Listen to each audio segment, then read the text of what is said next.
All right, guys. Well, here we are.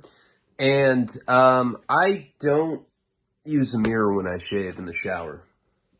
I'm like beating off. I'm like dueling. I'm like, yeah.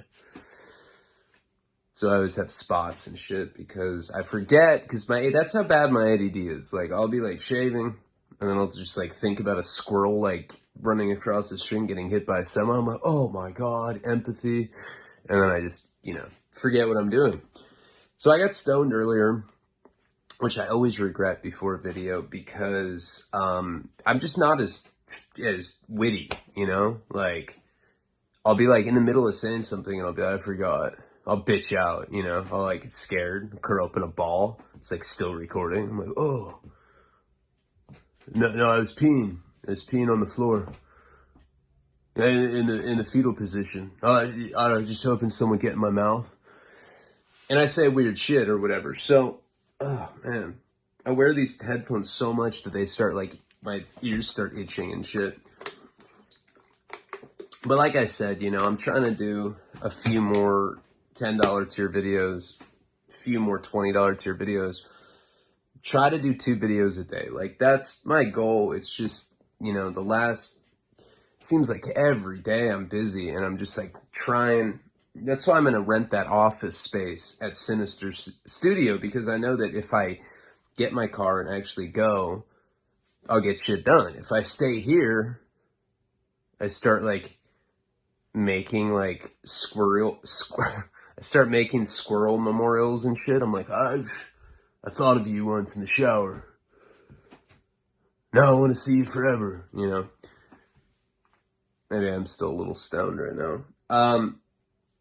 And I really want to start doing those walks that I talked about. I definitely want to start having more guests on. Not that I want my channel to turn into that. But I think that if we had like 2 guests on a week, plus submissions once a week on the channel. I'm talking about what goes on YouTube. But I want to keep enough videos exclusive on Patreon so that you really feel like it's like all in. Do you feel it? No. It doesn't mean anything, though. My asshole's calloused from jail. God, fuck weed. So it's going to be a wasting talent video. I think I always feel like these videos, like, I'm like, oh, people must not like this. But then people tell me that they do. I don't know. I think that there is a lot of stuff that we can go over. And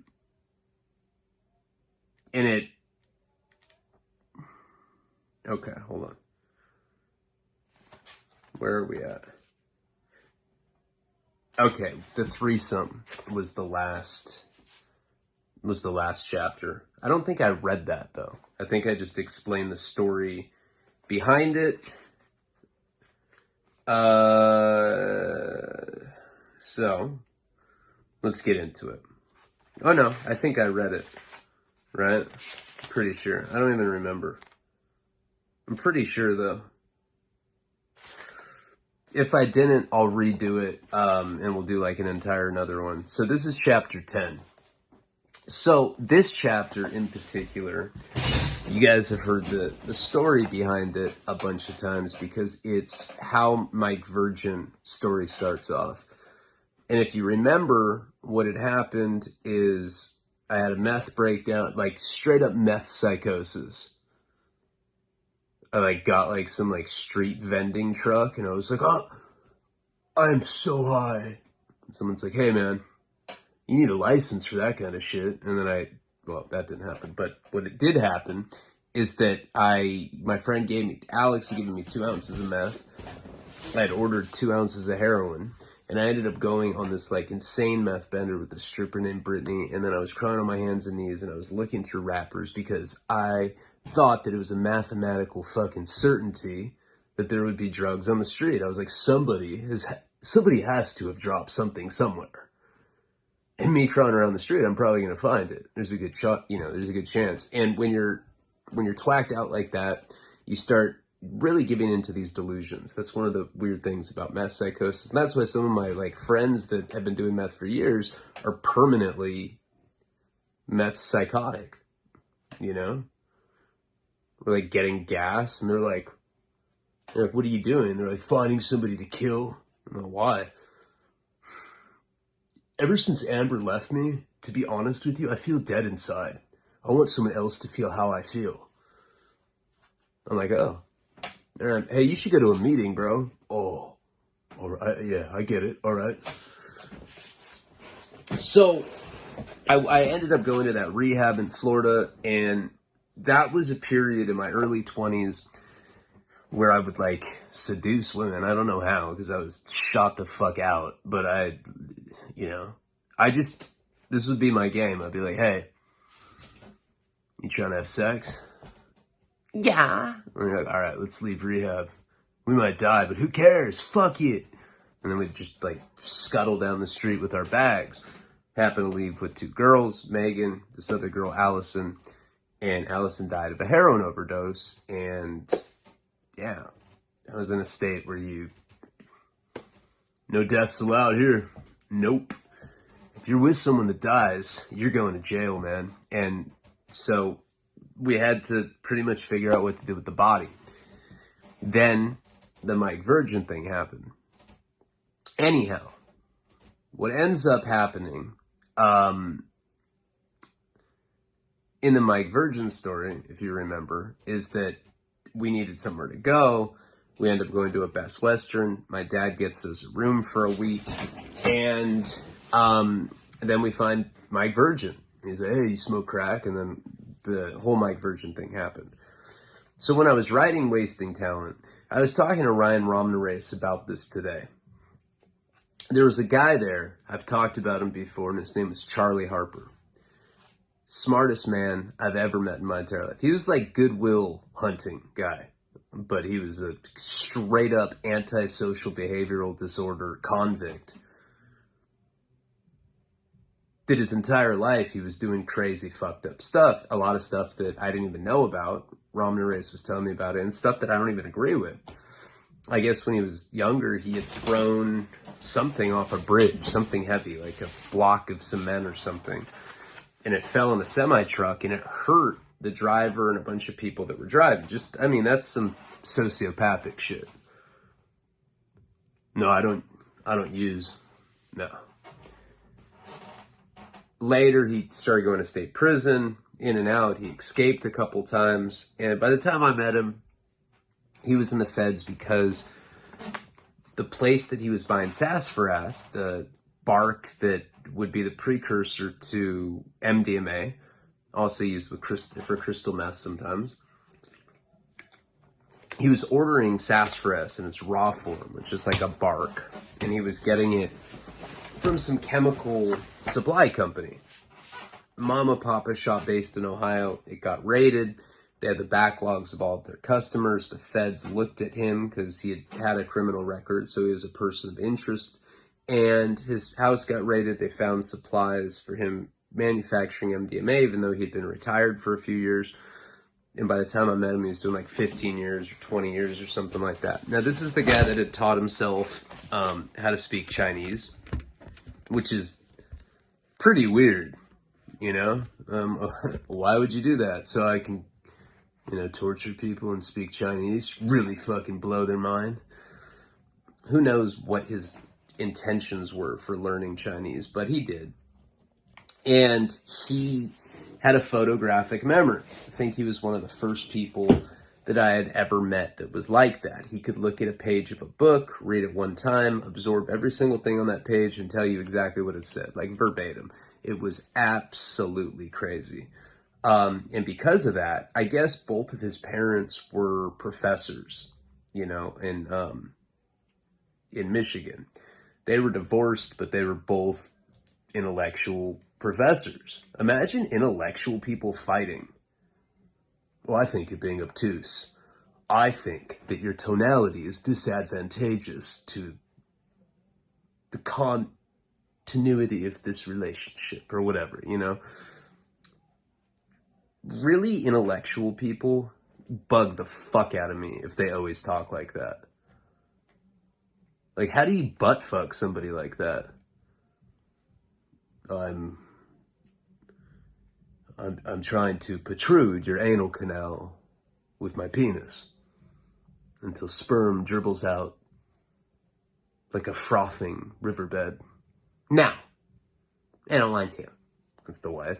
No, but they were both like that. And so he was the product of two professors. They were probably stoned on shitty professor weed when they conceived him. And he came out this little brainiac, psychopath problem child that would, like, you know, he was a bad kid from the get-go. He, like, hurt somebody by throwing something off a bridge, which in all the times in my life that I was a dirtbag, never once was I like, you know what? I'm bored as fuck. I'm gonna go try to hurt someone on the highway. No, you don't want to come? All right, bitch. And then I would just want to do something like that. But he did. And by the time I met him, he was probably one of the most cynical people that I'd ever met in my entire life. Because he was so smart. It was ridiculous. Like, if he was mad, he'd, like, start talking to you in 5 different languages, and they would, like, sometimes interrupt each other. I'd be like, what the fuck? Now, the one interesting thing about Charlie is that he was one of those guys that couldn't even handle 1 drop of alcohol.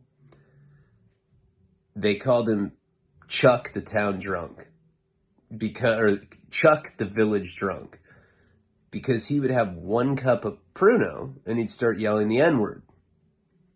He wasn't even like a racist guy, but when he drank, he became a straight up NASCAR driver. He's like, yeah, I race. Beep. Say the N-word.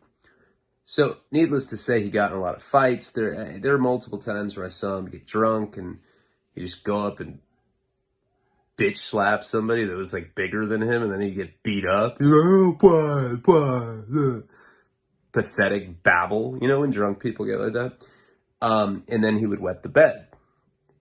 Just to make matters even more hilarious for him. And then people would like cut him off. You know, like, he wasn't allowed to buy Pruno anymore. And occasionally, there'd be, like, some new paisa that would come in making wine. He didn't get the memo. Do not give Charlie alcohol. Seriously, a riot almost popped off every time this guy had a fucking sip of alcohol. I felt like I was in a Gremlins sequel. I felt like I was in a Gremlins sequel. And, yeah, so I met him because, and this is definitely pertains to the story, to the chapter of the book. I met Charlie because I was in college correspondence classes at Oxford, and there was this computer lab that was only reserved for people that were taking college classes. Now, out of 1,000 men at this prison, only me and Charlie were taking classes. He was getting, like, his PhD, I think, or master's or something. Either it was his master's or his doctorate, I don't remember. And I really wasn't taking classes. I was just writing my book. Oh, my God, dude, my fucking feet hurt so fucking badly. Ugh. I forget what the doctor's called that, like, specializes in feet, but I, like, for sure need to hit that up because they're ridiculous. I don't even have toenails anymore. There's just a chia plant. I'm like, what? Wait. I shouldn't have tried math. When I'm stoned, I say such stupid shit, and it's embarrassing. But anyway, Charlie would stay up there with me in the computer lab. And back when I first got there was a guy named Sandman.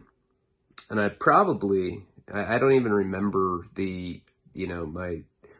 my 5 years in federal prison series, but I know that I covered when I was in Wisconsin extensively, and I'm sure I went into the entire crazy situation with Sandman. Sandman was this guy that, and I hate to use this all the time to describe people, but he looked like the composite sketch of a rapist from the 80s. Imagine the Unabomber if he was a rapist and it happened in like 87. It was like this corny, like Michael Jackson fan look. And he had this little perverted ass, like pencil mustache with this like curly hair. And he kind of looked like the Unabomber. but like some French pervert version of him. I think it was Mexican even, but French pervert just suits him so much more than Mexican. And he would get really annoyed when you talk to him about anything. He was like one of those guys where anything annoyed him. You're like, Sandman, I'm just feeling generous, trying to give you like $150 today just for free. He'd be like, money's lame. And he'd nod out. Now, I didn't realize it then, but I would find out later that he was very plugged with the Latin kings, and they had some insane, constant supply of heroin for the guy. He was on heroin every day. No wonder he didn't give a fuck about anything that anybody said. The only thing that he would ever say to anybody he'd be like, can you get me ice cream tonight when you go to store? Just get me a pint, I'll pay later, thanks. And then he'd go back to being in his heroin cocoon. So his situation was that he was not a drug dealer, right? He didn't sell drugs out there. And I believed him. You know, I got to know him. And he told me that he never sold a drug in his life. But his mom was a big-time heroin dealer. She got busted by the feds. She got arrested. And he basically made a deal with them and was like, look, he was like 19 or 20. He's like, that was my dope, and I want to take full responsibility for it. So my smoking has been so out of control with cigarettes lately. Like, I'm smoking like almost 3 packs a day right now. I don't know why, because I was doing so good and I fucking slipped.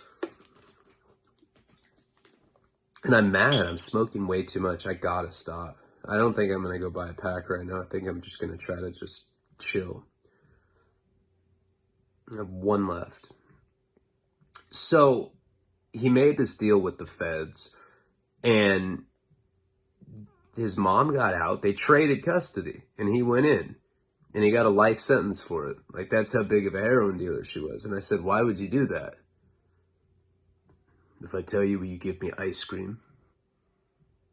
I was like, yeah. He's like, mint chip even? I'm like, I mean, I didn't go that far. I'll get you what's available. He's like, mint chip or I don't talk. I was like, all right, dude, mint chip.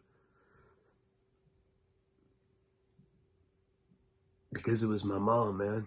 It was my mama, is what he said. It was my mama. I was like, oh, that makes sense. All right. No, I always respected that. And, you know, later come to find out later that everything he said was absolutely true. And he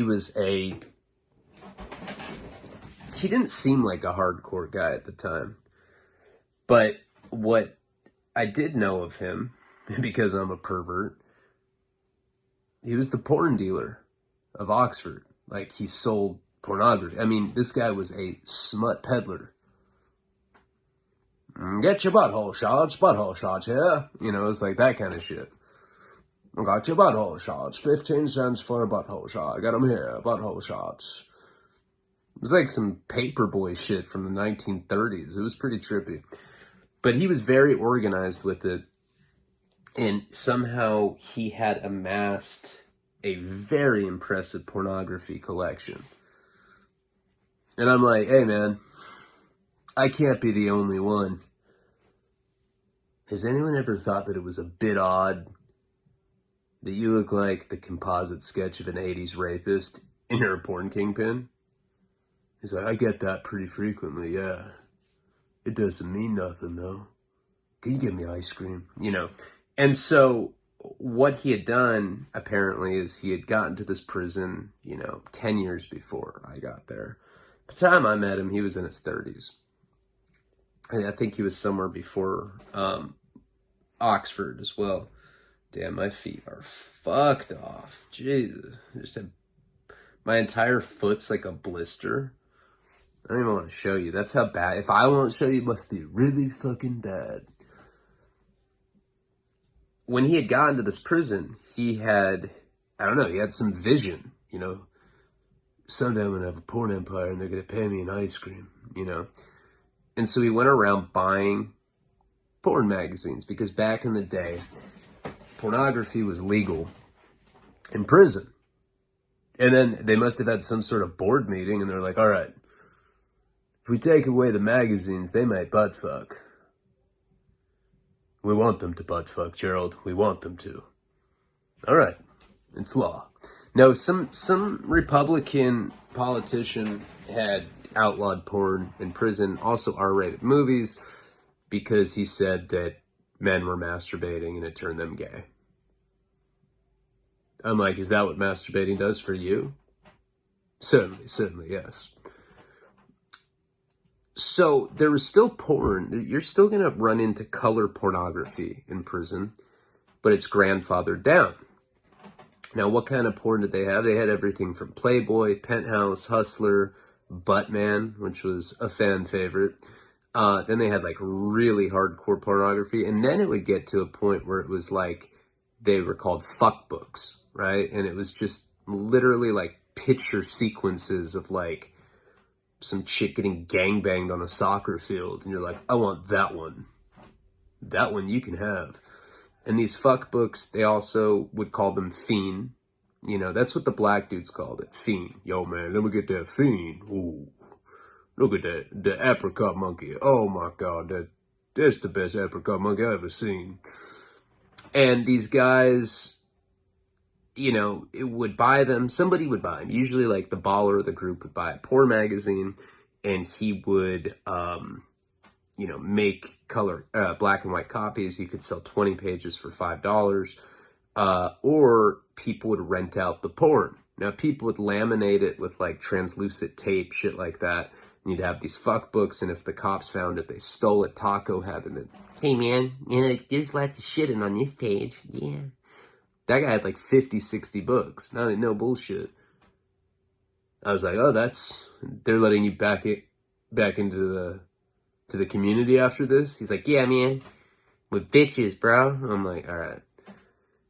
I'm going to tell on you so that you can't go nowhere. No, he was a fucking pervert. I hope someday I can reconnect with him. He could be a great guest. And you guys will be like, damn, I can't believe that he really is like that. Exactly the way you describe him. Spot on.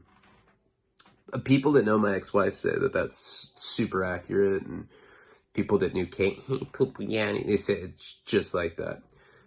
Country, all that. So anyway, there was a very big business behind pornography in prison. He had hundreds of pornography books, and you know, ultimately, I ended up getting them. They were in, you know, the attic, and he told me in the hole where it was, and I got the key, and I went up there, and there was a cell phone, there was all this other shit. But before all that, when I first met him, I hung out with this norteño named Oso, right? And Oso's like, he's like, hey, dog, I know somebody that's got fucking boobs, fool. And I'll be like, huh? I know this fool, he works up in education, dog. He's got boobs, fool, for sale. I was like people boobs? He's like, yeah, dog, what do you think I mean? Like fucking dog boobs? You're fucking stupid, dog. Fucking boobs for sale. I was like, yeah, I'll buy some boobs. Fuck it. I didn't even know what this guy's talking about. So I remember the first time I met Sandman, he brings me to education, and it was like super sketchy. I felt like I was like in the park, like trading like underground porn with like briefcases or something. Okay, we're in some like 50s espionage film in Russia. Norteño also brings me up. He's like, hey, Sandman, hey, this is Leone. He wants to buy some boobs, fool. He's a fucking weirdo, huh? I was like, yeah, oh yeah, I'm a guy that likes boobs. Weird. You're right.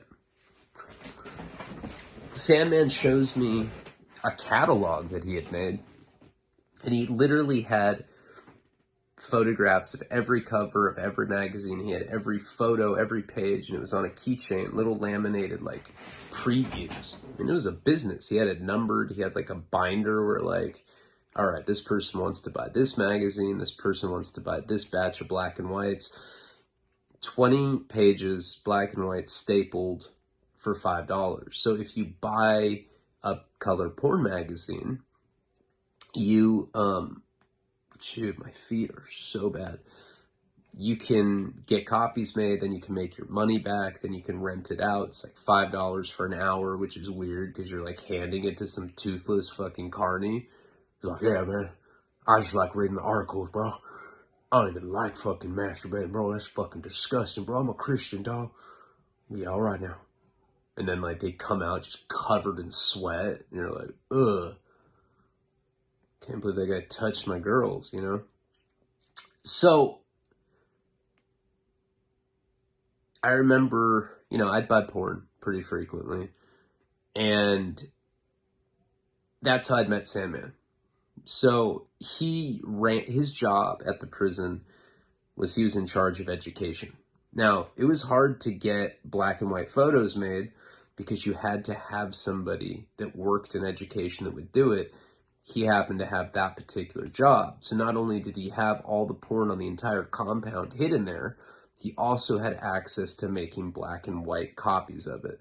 So this guy was like, the Larry Flint of Wisconsin.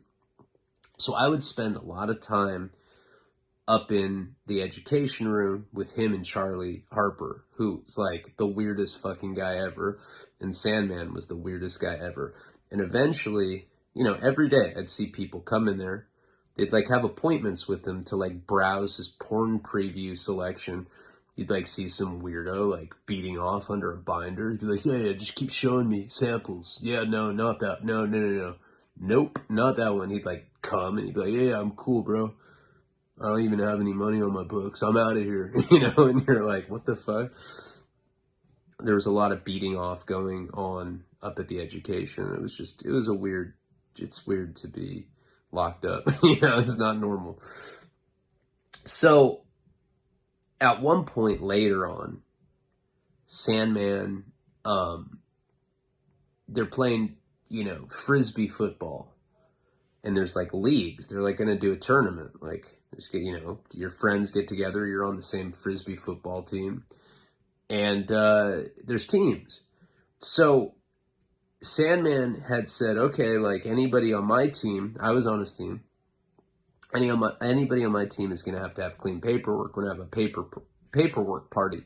Now, a paperwork party in prison is basically when like a bunch of people that haven't seen each other's paperwork all get together. You have to wear these Indian headdresses and sit Indian style. And no, but you go out like to the yard and everybody sits in a circle and exchanges paperwork.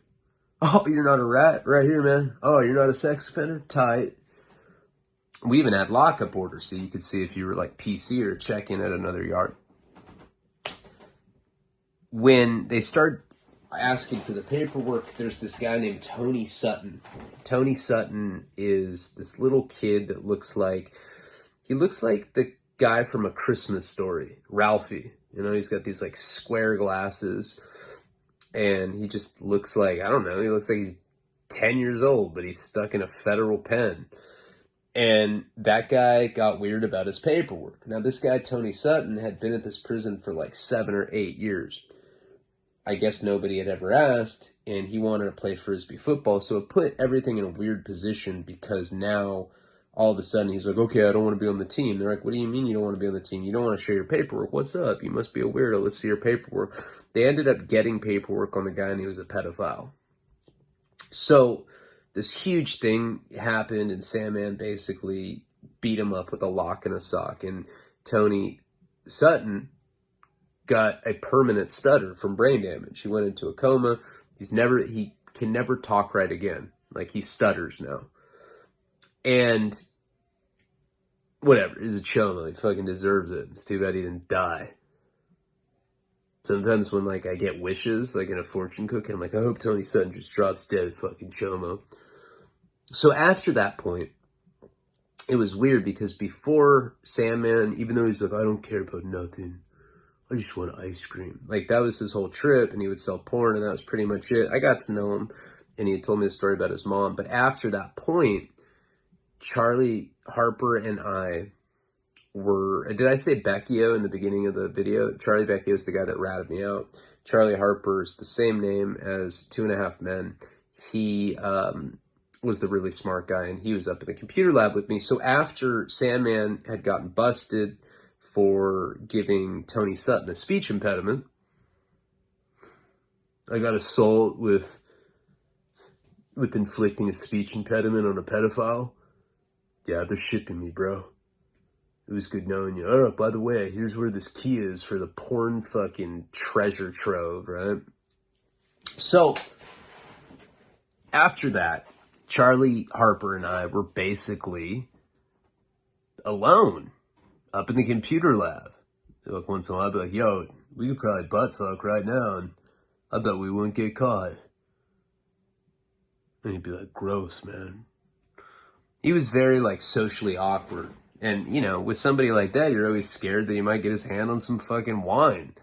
Start a race riot. That's like what he would do. He'd be like, oh, I'm so drunk.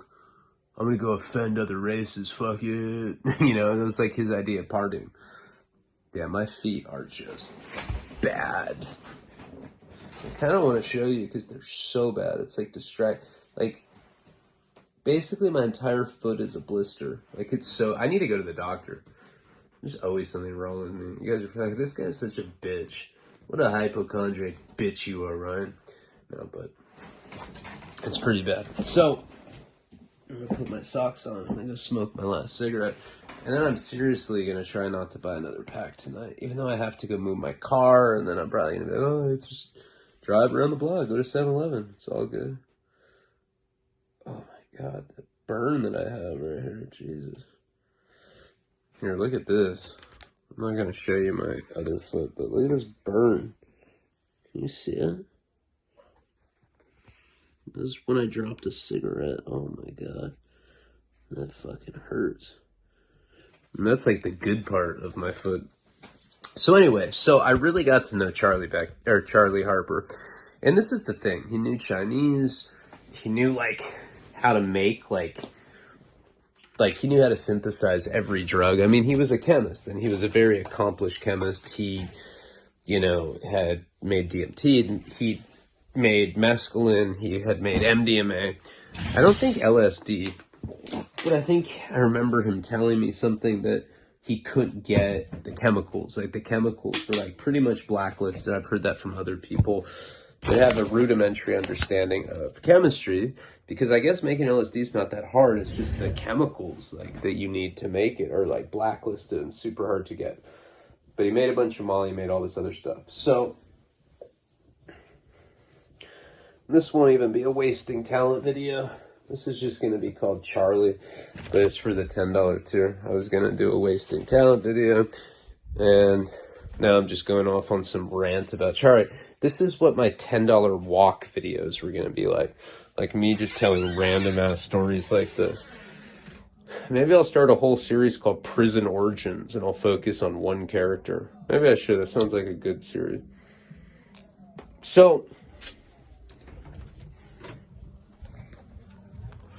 Charlie was this guy that was just always around me at that point. And if there's one person that I'd say is responsible for like teaching me how to write a book, like, but beyond things that I read about in books on how to do it in magazines, like Writer's Digest, it was Charlie, because he would teach me.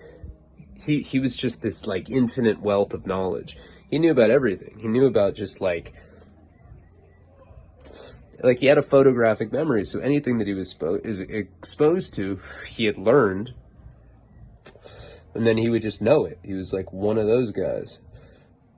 And, alright, sorry. Couldn't even, like, my throat's so sore from the amount I've been smoking that I couldn't even finish that. How often have you seen me do that?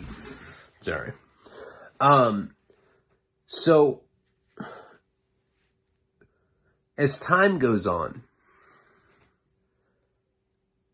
I had these ambitions to write Wasting Talent, and he was the smartest guy at the entire prison, so every time I completed something, I would show him. I'd be like, hey man, will you read this chapter I just wrote? I'd tell him, yeah, I'm gonna be a famous novelist, and I'm gonna have a bunch of friends, and I'm probably gonna get my dick sucked by a dude that looks like a chick. When I'm famous, of course. And he'd read my stuff, And he'd shake his head. I'd be like, what? Just, it's fire. It's such fire. You don't want to get a stiff neck because you're so overwhelmed with internalization. And he'd be like, nah. I'm like, nah, what? Nah, this isn't publishable, man. I'd be like, oh, yeah, I don't care about your opinion. And I'd like go back to my cell and cry. Like, ask my cellie, I'd be like, hey, man, am I a punk? Yeah. I think you are. All right, man. Thanks.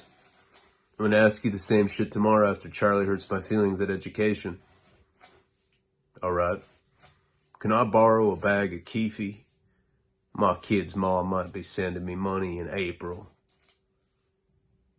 It's October, bro. Yeah. You is a punk. You know? Laughing at my own jokes. So, this goes on, right? I start reading more books. I start really trying to get better. Like, I'm making a conscious effort. I wasn't just like, oh yeah, it'd be cool to write a book.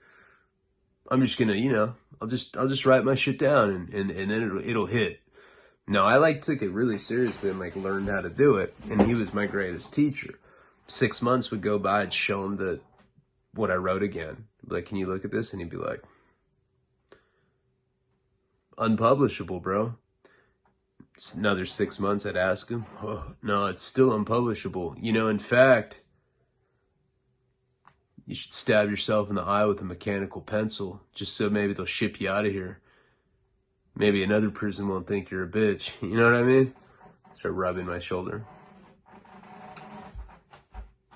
So around this time, I end up getting kicked out of RDAP, the residential drug and alcohol program. You know the story. A guy named Henry had moved into my cell. He looked like a chomo. He sat down. He's like, hey man, I'm Henry. I was like, look, I ain't trying to pass judgment or nothing, but you look like a pedophile, bro. And I ain't cool with pedophiles. I need to see some paperwork or you got to move out. And I pretty much had said it just like that. I was like, look, I don't care about anything you do. I don't care if you snore. I don't care if I come in here butt fucking a paisa. Oh, I don't usually do shit like that. Hey, no eye contact, paisa. All right. I don't care what you're doing here, man. But I have pictures of my little cousins in here. I can't live with the chomo. So you need to get your charges. And he's stiffed up. He's like, oh, yeah, dude. Does paperwork, does it count if it's handwritten? No, that doesn't count, you weird ass dude. And he's like, I don't know how to get my paperwork. I was like, look, check it out. You write the courts. What district are you in? Okay, you're in the 10th Circuit. We'll write the 10th Circuit. They'll send you your docket sheet. Boom. I did it all for him. I put the envelope in the mail. All right, you can stay with me because just the fact that you were willing to send off for your paperwork lets me know you're not a weirdo. The next day, they call me back. Now, the guy that ran RDAP at the time was this guy named Dr. Ream. Yeah, that was his name, Dr. Ream. I'm like, have you ever been reamed? He's like, yeah, when I was an addict. What about you? No, he wasn't even a former drug addict. He was a former bodybuilder that had gotten his leg chopped off in a boating accident. So now he's this one-legged buff dude. He looked like the buff guy in American Dad. And he hated me. He was one of these faux intellectuals. He's like, yeah, I went to Texas Community College. Yeah, I'm going to get a degree someday. But, for now, they let me work in the prisons. I'm here to reform you, man. It's like that. And he had written his dissertation on steroids. And I read that. And I was like, this is awesome. You're amazing. If you had another leg, I'd suck your dick, dude. He'd be like, come on, man. No, none of that. He had a really shitty sense of humor, right? And there's this other guy named Mr. Posner. We call him Mr. Poser because he was a poser. That guy was the biggest creep I've ever met in my life. He's like, guys, today We're going to watch a video on Ted Bundy, and we're going to study his mannerisms, because this guy was a criminal genius, man. Well, this is when he dumps the girl's body in a bag. And it starts stinking from decomposition, man. You scare me, Doc, Mr. Posner. I'm literally like, I want to call somebody in here. I don't feel safe right now. Like, I'm checking in. Go to another cop. I'm like, yeah, I can't be on the yard anymore. Oh my God, do you owe money? No, I'm scared of Posner. The staff? Yeah, I think you might kill me. Lock me up, man. Fuck it. I'm out of here. Wait, let me go borrow some money from someone. All right, now lock me up. Fuck you, yeah, fuck you, pig. People do shit like that in prison. They'll like owe money, and then they'll just like, a cop will be like, hey man, how you doing? How you doing, Mark? Shut up, you fucking pig. I'll fucking punch you in the face if you don't arrest me right now. Put me in the hole so I don't have to pay these people money. Yeah. So they call me back. There's this chick named Hibna, redhead, doofus looking girl, but like I'd been down like 3 years. Like I felt like she was some girl out of a Coors Light commercial or something, but she wasn't. Like looking back, I'm ashamed that I ever thought that. It's like, Jesus Christ, man. And she was definitely flirtatious. Then there was another girl she was for sure flirtatious with me and with other people, but people are always like, yeah, I think Miss Hibna wants to suck you off. And I'm like, should I ask her? They're like, no, bro, you get tackled. I'm like, okay, all right. But one of the other female staff started fucking a dude there. But anyway. And this was not when I did, later. That was when I was in Woodhouse, you know. There's only like 10 people in that unit. She worked for the drug program, so there was like 60, 70, you know, inmates in there. It wasn't small enough where it was easy to do. Like, you could still get it off, like I said, another guy did. But anyway, they call me in. Dr. Ream's like screwing his leg in. He's like, hi, Leone, sit down. He's like, we're going to take your year from you, and you were kicked out of the residential drug and alcohol program. I look at Hibna. I was like, I knew you wanted to suck my dick, and you couldn't do it if I was a patient, could you? You could only suck my dick if I was a convict. No, that didn't happen. No, I was like, wait, what do you mean? And of course I got very confrontational. Yeah, I'm sure you saw like on the video where I get caught smoking. I still need to edit it out so you can see when that shit really escalated. It got worse than what I posted. And I'll put it on exclusive for Patreon. I'll do it on the $10 tier and up. But when I get mad at authority figures, I'm one of those people that can't shut the fuck up. I just have a very, very big mouth. I can pretty much suck marbles through straws. You know what I'm saying? And I started talking shit to them. You know, I was like, fuck you, Posner. I think you're a serial killer. Fuck you, Dr. Ream. You're a bitch. Miss Hibna, I know you've wanted a 69 since the first day you saw me. And I was arguing with them. I didn't say that. That was just a joke. But, you know, I was saying disrespectful shit to them. You know, like talking about how country they were. And I was like, you guys look like you're in the movie The Hills Have Eyes, but you guys are fucking staff at a prison, though. Prison staff edition, Hills Have Eyes, people. And they kicked me out. Now, that was the first time that I had ever... I can't remember another time in prison, maybe except for that first week or month when I was really kicking methadone bad. And that first time when they wouldn't give me bail, I know I cried then, but I don't remember another time that I cried in prison. And as years went on, that ability got...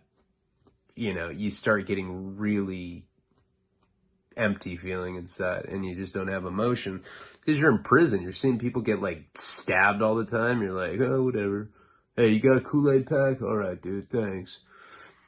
And, you know, it's like weird, you know, Blase was talking about that. You get to a point where you're very emotionally detached and you think there's something wrong with you. I think that's why people butt fuck. I just want to feel something. Oh, I feel this. I don't know if I like this. We'll try again tomorrow. Nice butt fucking, Tom. You know? Anyway. So, but that particular time, when I got kicked out of the program, I started crying. Not right there and then. I cried when I had to call my parents, you know? And I'm their only kid, and I put them through so much fucking hell. And I remember having to tell my dad that I got kicked out of the program because, Dad, I suspected that the guy that I was living with was a pedophile. My dad's like, so, who cares, man? I'm like, who cares, man? Yeah, don't be fucking doing this liberal shit to me, man. My dad would be like, oh, you've changed. I'm like, I haven't changed. I'm just joking about that. But, you know, I had to tell him why. And it just sounded so silly to say it out loud. You know, I'm like, Dad, there's some guy moved in and I checked his paperwork. Hold on, Ryan. What does checking paperwork mean? It means I wanted to see what his charges were because I suspected that it might be sexual in nature. And now I'm not coming home for a year. And my dad was just like, wow, you suck at life. He probably had some like pool with like his office buddies, like see if Ryan will fuck up. He probably bought like 5 squares that like I would make it, and I just disappointed him, cost him like $40 in the pool. And after that point, I moved into this other unit called Dane. Now, Dane was the unit that you go in before RDAP. So they had kind of strung me along, and they had like kind of told me that I would have another opportunity to enroll in the program, but I had to wait like 6 weeks or something. So I'd still get some time off if I completed. It just wasn't going to be a full year. So I'm in Dane thinking that, because they were just trying to tell me that so that I didn't go postal, you know, and just start sucking off everyone in the chow hall. Get over here. I don't care. Party. So I was kind of like in this limbo where I was like trying to act like I still cared, but I really didn't. Heroin came in around that time. But the point is I moved into Dane, and I moved in with this guy named Brian Lockhart, who I'm friends with to this day. I have him on my Facebook. But him and I had stopped getting along because we wrestled, you know? And I'm not the best fighter in the world, but like, you know, I'll like if someone's like, hey, let's throw gloves on and go box in the backyard, I don't care who it is. I don't care how big you are. I'll box anybody just because I'm like that. I just don't care. You know, it's not even because I'm tough. It's just because I'm fucking crazy and I have no soul. I left it in Denver. And so I wrestled this guy who was way bigger than me. And it turned into a real fight, and I won. You know, he'd never say that now. You know, oh, it was pretty even. But, like, you know, we were wrestling, and it got kind of out of hand or whatever, and I won. And he's bigger than me, and he's much tougher than me, too. I don't know. I just got lucky. You know, it happens once in a while with fighting. And we hadn't talked since then. Like, it completely ruined our friendship. But he was my cellie when I was in Dane. So he's my cellie in Dane, and by that point, see, Oxford was incredibly interesting for this reason. Out in California, in the state prisons that I've been to, at Victorville, at Lompoc, drugs are everywhere, and they're out in the open. You walk, if you go out to the, you know, recreation yard at Victorville, you're going to see people shooting heroin on the bleachers. You're going to see people smoking crack. You're going to see people doing meth. You're going to see people smoking joints, whatever. At Oxford, it was completely hush-hush because there were rats and chomos and all sorts of bad people out there, because the drug program, the RDAP, any yard, doesn't matter if it's in California, anywhere, where the RDAP program is, because people are getting a year off, it's kind of considered like a better behaved prison because people don't want to screw it up. So, because of that, where's my other sock? I'm trying to go smoke again. See, my ADD is just out of control right now. Because of that, the drug culture at Oxford was incredibly low key. Right? It was the kind of thing where there was always drugs there. There was weed, there was, you know, tobacco. Even that was like on the low. Like you never saw it.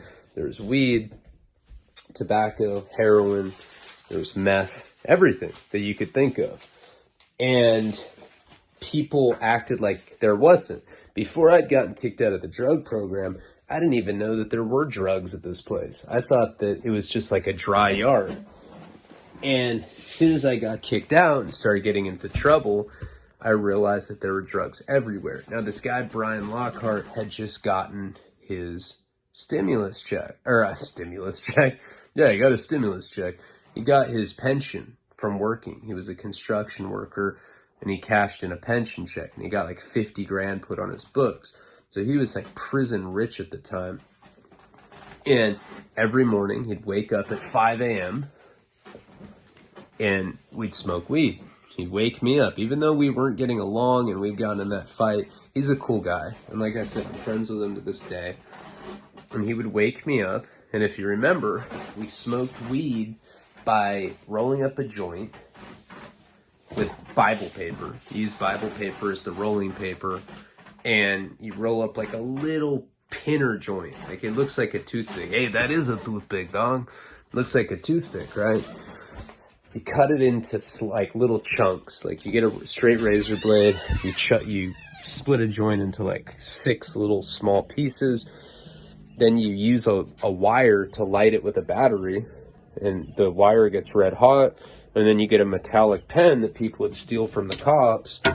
And you'd use that as like a tutor, and you'd basically just light the chunk with the wire and then suck the air through the metallic pen. And you take a hit and then we'd zero it out. If you hold smoke in long enough, your lungs absorb a lot of it. So we'd hold it in as long as we could, and then we'd blow the smoke into a towel that would be folded up, and we would put Muslim prayer oil in it. That was one thing in the feds. You could buy Muslim prayer oil. What it really was scented prayer oil, but people used it as cologne. So they had like Tommy Hilfiger, scented Muslim prayer oil and shit. So we'd like put that stuff in the towel, blow out what little smoke was out. The towel was thick, and we'd make it wet so it would like absorb it, and then there'd be cologne, and then you couldn't smell it. So we could smoke in the cell, and they never caught us. So, and Brian had so much money. I had money too at that time. I had money on my books. I was hustling the porno at that point. I had gotten all that shit from Sandman, and we would smoke every morning, not go to chow. We would make a pizza. So we'd like wake up at like 5 in the morning. I'd be listening to music on my radio.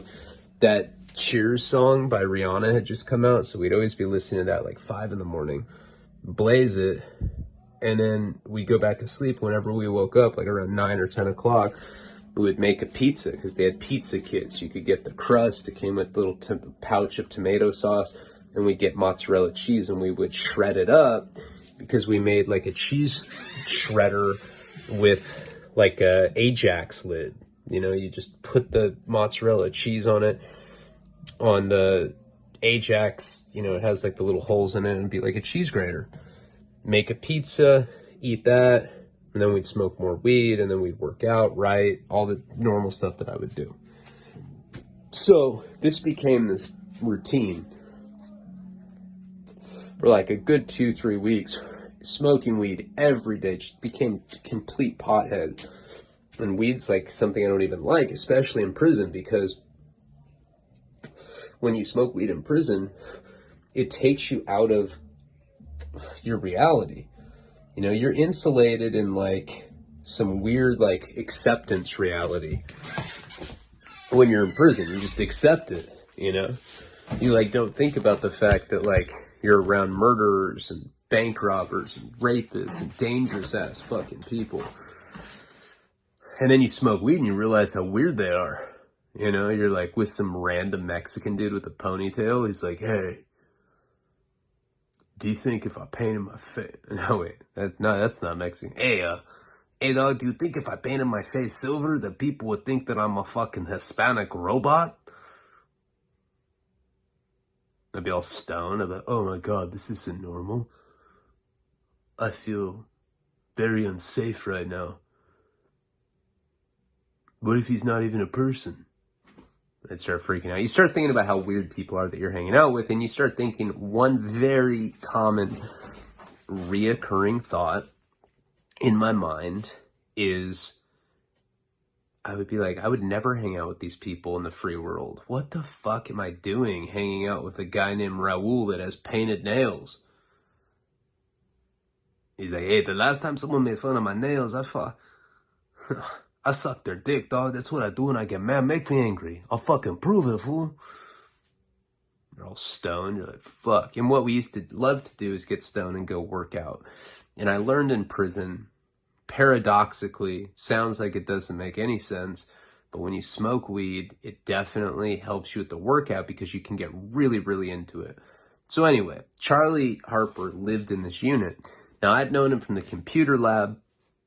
I saw him every day. He was part of my program. Me and him had the exact same schedule.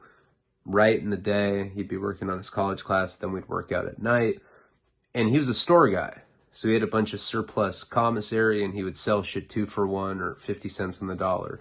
So he had a huge amount of store, and I became like a regular customer because I'm bad at managing my money. So like I'd always be out of shit a week after we go to commissary, and then I'd have to get shit from store guys, end up paying like twice what it would normally be, and it was just a vicious cycle. So I got to know him a lot better by actually living in his unit, and a Friday night comes. Now, some kid had come from a prison in Mississippi, and he was about as hick as you get, you know? He'd be like, yeah, when I'm out there, I train dogs how to sled. You know what I mean? Christmas shit, bro. It's fucking alright. It's decent, dog. You know, and you're like, okay. And this guy made moonshine. He made white lightning. That was his hustle. He came from Mississippi. He was literally in prison for making moonshine. He was still doing it. So now there's this bunch of this fucking white lightning around. And that hadn't been around for a long time. Now, people make white lightning with the stinger that they make with the cord that they rip off of a computer, a vacuum, or whatever. You plug it in. You can cook your wine, and the perspiration that's collected is pure alcohol. You can tell if it's been cut or watered down because you can try to light it on fire. And if it's real white lightning, it's flammable and it'll turn to flame. If it's been watered down, it won't do that. And this one Friday night, I remember, you know, it cost $20 for a honey bear that big full of white lightning. I remember pretty much 60-70% of the unit was drunk. Everybody's walking around. Someone's like, look at my dick. And he's like, take it out. Shit like that. Drunk shit that men do. Weirdo shit. Someone's like peeing on like the corner of like the TV room. You're like, hey, man. And so I'm in my cell with Brian. We're making a pizza. Just got stoned. And we're about to go watch American Horror Story. All wasted, right? So it's probably a Thursday, actually, or Tuesday, or whenever the fuck it was. I think the alcohol had started on a Friday and people were still going hard. This guy had made enough white lightning to get the entire unit drunk. I'm in my cell with Brian. We're making the pizza. And somebody comes in. They're like, oh my God, man. I'm like, what's up? Charlie drank. I was like, okay, dude, I mean, come on. Every time Charlie drinks, I can't be the one that's you don't come to me when he's drunk. You don't understand. There's a guy in the TV room that has a shank to his fucking throat right now, and he's gonna kill him. I was like, did he call a black guy the N-word? He's like, yup. And the guy that had the knife to his throat was a lifer. Found out later that he was a lifer. He killed 12-year-old girls, but we didn't know that at that time. And he was a crazy-ass lifer that was definitely somebody that people were scared of. He was this black guy. He said he was in there for pimping. That's really what he had told us. But he was really in there for killing these 12-year-old girls that he had kidnapped and killed, took them over state lines. That's why it's federal. And he was the kind of guy where he had vacant eyes, and you just knew that he was capable of killing somebody. He had a fucking prison shank. He was kneeling on Charlie's chest, and had the shank up to his throat, and it was serrated, so he could literally slit this guy's throat, fucking cut it off like a table saw or something, hacksaw. And the entire time, so I run into the TV room with Brian, and there's this huge crowd around him, and Charlie won't shut up. He's like, "Shut up, N-word, shut up. You ain't nothing. You ain't nothing, boy," saying shit like that. I swear, we're like, oh my God. And the thing is this black dude was clicked up. I forget what he was, but he was folk or some shit. I don't even remember. No, not folk. He was a GD. He was a gangster disciple, right? And so he had all of his gang members there, and it was a really tricky situation because he has a knife up to Charlie, and Charlie won't shut the fuck up. We will get into what happens with Charlie in the next installment of the prison convict origin series, new $10 series, Palabra.